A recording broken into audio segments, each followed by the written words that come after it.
Well, let's as we do before we get started, take a little look at where in the comic book world, in the publication history of Marvel Comics, Blade kind of comes about. And to do that, we need to take a little look into the history of horror comics, because that's really where this starts. When you're talking vampires, you're talking horror comics. Yep. In previous episodes, we did discuss how the superhero comic died in popularity after the Second World War. Yeah. They burned brightly from the end of the 30s through to 45, and then they absolutely died a death. And in this vacuum, we saw, especially with Marvel, cowboy comics and romance comics come to the forefront. But nothing flourished in those times quite like horror comics did. There was a publisher that's not Marvel or DC called EC Comics, and they owned horror comics. They were the guys. They published comic books like Tales from the Crypt.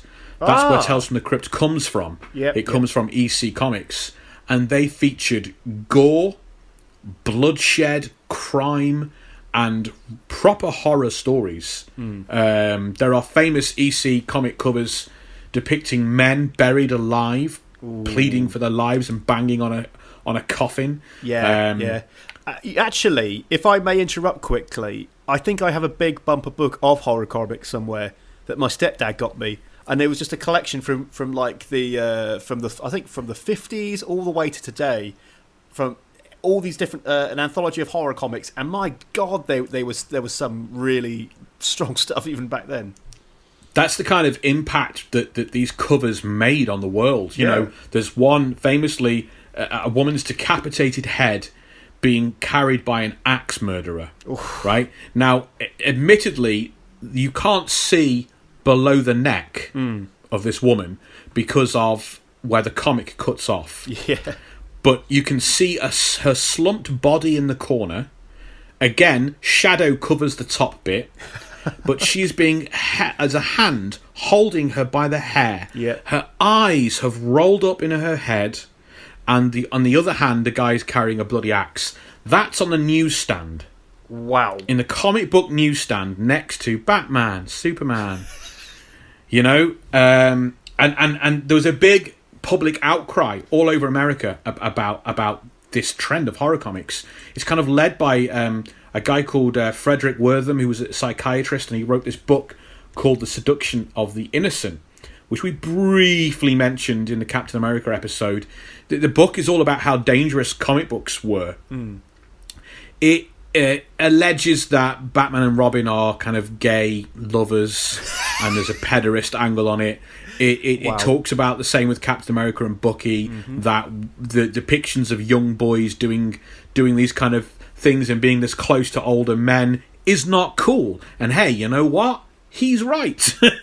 It's pretty weird. It is. But it really banged the drum that these crime comics were really big as well. It banged the drum that these comic books were dangerous, and this was a big deal. Crime and horror comics were banned in cities across America. Texas, Houston and Texas banned it. Oklahoma City banned horror and crime comics, and others as well. There were public burnings in the 50s, less than 10 years removed from those public burnings we saw the Nazis do of books. There are public burnings in the same way they had for remember the Beatlemania. There was the backlash against Beatlemania, especially when they compared themselves to Jesus, or didn't, but there you go. There were public burnings of Beatles records. There were burnings of comic books across America. In April of 1954, there was a Senate subcommittee on juvenile delinquency. They held hearings in the same way they did for the mob. There's a Senate subcommittee on juvenile delinquencies investigating comic books. It disrupts the whole industry, and they what they do is they come up with the Comic Book Code Authority, which is a regulatory body to try and clean up comic books, and it bans outright and completely depictions of werewolves, ghouls, zombies, and vampires. Horror comics are dead and buried. EC goes out of business, and you do not see a vampire in a comic book from 1954 through to 1972-ish, 71, 72. Yeah. They started to relax the code. Hammer horror movies became big. Yeah. Yep, there we go. And suddenly, vampires and Frankenstein and werewolves are kind of popular. So the Comic Book Code Authority kind of says, oh, well, we'll relax the rules and you can depict vampires if it's in the classic sense. The classic sense. So, yeah, as in if it's like Bram Stoker's Dracula, then it's in a movie, we're kind of okay with it. So at the same time as those movies are coming out and the rules are being relaxed, Marvel Comics sees a chance to make a quick buck. Because...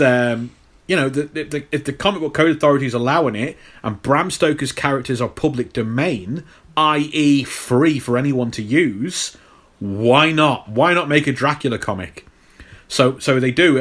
Marvel creates Tomb of Dracula in the 1970s. It resurrects Dracula in the 70s in the Marvel Universe. Really, really popular. The most popular horror book, I think, of all time. It ran for the whole decade of the 70s. And very quickly, a very talented writer called Marv Wolfman, and that's genuinely his surname. His surname is, and it's not spelt differently, Marv Wolfman. I am Wolfman. He gets hired to do the comic, and Wolfman's a hugely influential writer. He created a modern version of the Teen Titans. Yes. He created Cyborg, Starfire, Raven, all those era Titans. That's him. He wrote Crisis on Infinite Earths for DC Comics, which hugely influential. They've just made a TV show about it this year with all their TV projects. And at Marvel Comics, he also created Bullseye and Daredevil and the Black Cat and Spider-Man and Nova, one of the cosmic characters. Early on in his career in the 70s, he takes over Tomb of Dracula, and in issue 10...